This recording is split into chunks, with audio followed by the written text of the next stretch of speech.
Adonalsium. Such a strange word. I remember when I first found it, when I studied the words of founding. In that moment, I thought little of it. Of all the incredible revelations that came in the wake of the destruction of the world of Ash, I was distracted. Now, all these years later, I discovered it was all connected. If you, dear reader, think for a second that I've been fooled into quiet worship and submission, you are woefully mistaken. Even if there was a god, he is long since dead. There are merely scraps to pull this information from. Yet just as scraps of a tapestry can yield a pattern, the grand machine that is the Cosmere is starting to become apparent. No one seems to know what Adonalsium was, except that it was incredibly powerful.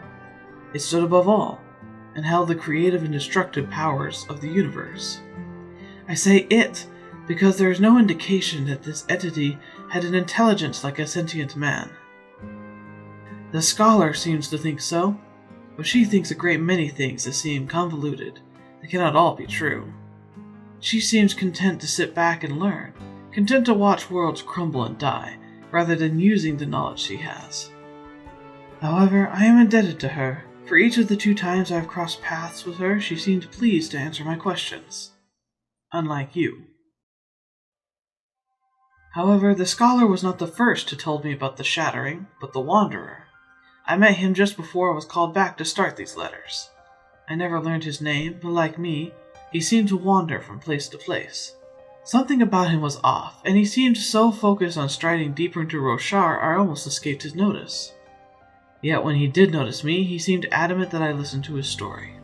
I mostly had no idea what he was talking about until he brought up the death of Scadrial. He spoke of the powers of preservation and ruin, and called them by names I had never heard.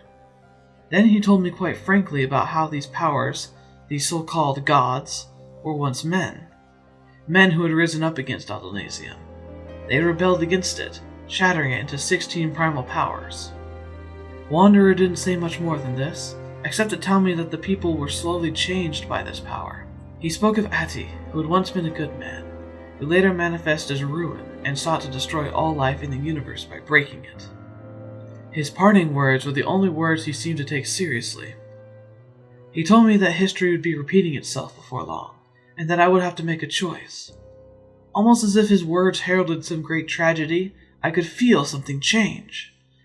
Odium had come. At that time, I didn't know Odium or what he brought with his influence, but for the first time, I wondered if watching would be enough for me. It wasn't.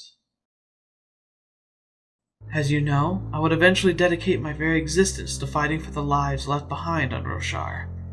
The desolation that Odium began and the destruction caused by his Everstorm left hundreds of thousands cowering in the dark. I left my life of grieving solitude and took upon myself the mantle of leadership. Wanderer was also there, I assume fighting in his own way. And all this time, I was thinking about the 16 who had taken upon themselves such great power. Apparently, they dispersed, moving through the Cosmere and building up peoples and cultures across the stars. The worlds I have touched have been both crafted and scarred by their fumbling hands, the hands of men ascended.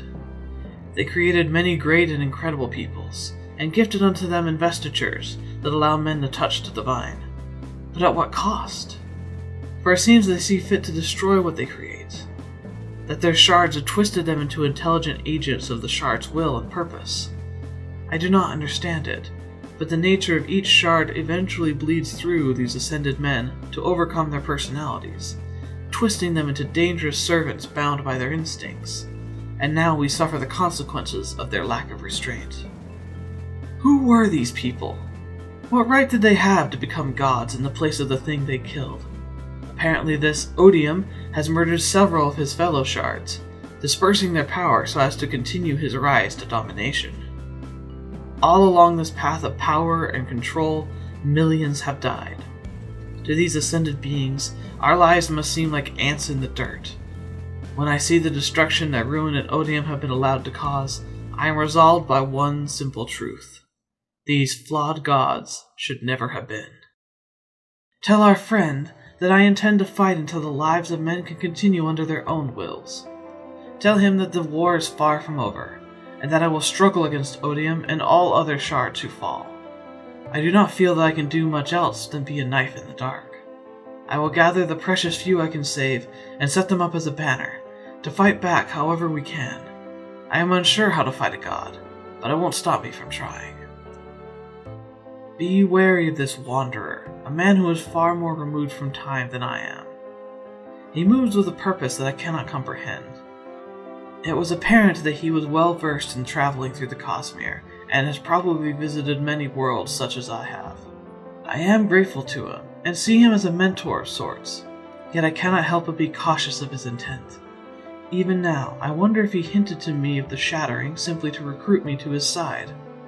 Because of my choice, I am actively being pursued by the members of the 17th Shard. I do not know what will happen if they catch me, but as of yet I have not let them get too close. However, as I cast my thoughts back to the Shattering, back to where this all began, there's one thought that chills me to my very core. These 16 usurpers struck down a god. Something with, for all intents and purposes, unlimited power. Yet these men shattered Adonalsium. What could mere men wield that could kill a god? And worse, where is this weapon that could lay waste to the powers of creation? This weapon could be more threatening than even Odium, for he is only part of what the weapon destroyed. Odium is the more prevalent of threats, but I fear more for the resurgence of this fiendish secret. For if the weapon can destroy a god, what unspeakable things could it do to the people of the Cosmere?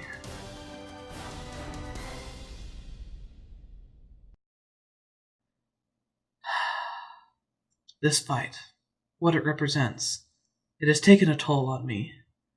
Perhaps I can learn to trust, to believe that such power can be wielded for good, that it won't corrupt the person who wields it.